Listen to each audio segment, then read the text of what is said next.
మద్యం కుంభకోణం ఆంధ్రప్రదేశ్ రాజకీయాలను షేక్ చేస్తుంది. మొన్నటి వరకు ఢిల్లీ, తెలంగాణలోనే అనుకుంటే ఏపీలో అంతకు మించిన రేంజ్లో లిక్కర్ స్కామ్ జరిగింది. ఈ నేపథ్యంలోనే కేసులో అనూహ్య పరిణామాలు చోటు చేసుకుంటున్నాయి. ఇప్పటికే ఈ కేసులో పలు కీలక వ్యక్తుల అరెస్టులు జరిగాయి. మద్యం కుంభకోణానికి సంబంధించి వైసీపీ ప్రభుత్వంలో ముఖ్యమంత్రి కార్యాలయ అధికారిగా పనిచేసిన ధనంజయ రెడ్డి, జగన్ ఓఎస్డి కృష్ణ మనోహర్ రెడ్డి, మాజీ ఎమ్మెల్యే చెవిరెడ్డి భాస్కర్ రెడ్డి వంటి వారు అరెస్టులు జరిగాయి. ప్రస్తుతం వారంతా రిమాండ్లో ఉన్నారు. అయితే ఇప్పటికే సిట్ పక్కా ఆధారాలను సేకరించింది.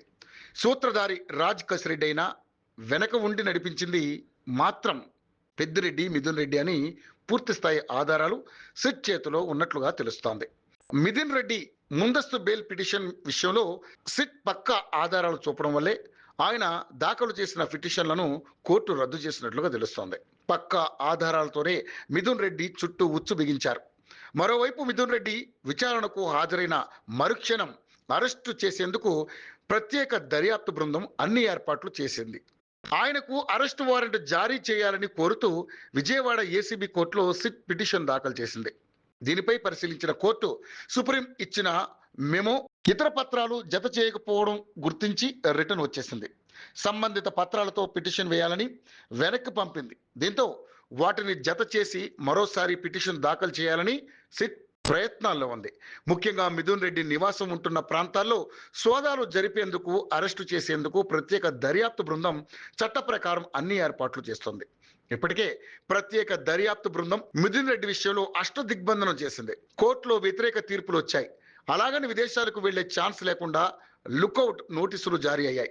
అయితే ఈ రోజు విచారణకు హాజరు కావాలని సిట్ నోటీసులు ఇచ్చిన క్రమంలో ఆయన తప్పకుండా హాజరు కావాలని నిర్ణయం తీసుకున్నట్లుగా తెలుస్తోంది. అయితే విచారణ అనంతరం మిథున్ రెడ్డిని అరెస్ట్ చేసేందుకు సిట్ ఏర్పాటు చేసుకుంది. 300 పేజీలతో ఈ రోజు ఈ కేసుకు సంబంధించి ఛార్జ్ షీట్ విడుదల చేయనుంది సిట్.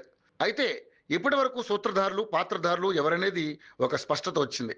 అయితే ఈ రోజు ఈ మద్యం కుంభకోణానికి సంబంధించి అంతిమ లబ్ధిదారుడు ఎవరు అనేది ఫుల్ క్లారిటీ రానుంది. అయితే ఎంపీ మిథున్ రెడ్డికి ఒకవైపు వైసీపీ హయాంలో ఎక్సైజ్ శాఖ మంత్రిగా పనిచేసిన నారాయణ స్వామికి ఇంకోవైపు విచారణకు హాజరు కావాలని సిట్ నుంచి పిలుపు వచ్చింది. దీంతో జరగబోయే పరిణామాలు తీవ్ర ఉత్కంఠకు దారితీశాయి. అయితే మొత్తంగా మిథున్ విషయంలో చోటు చేసుకునే పరిణామాలపై ఉత్కంఠ కొనసాగుతోంది.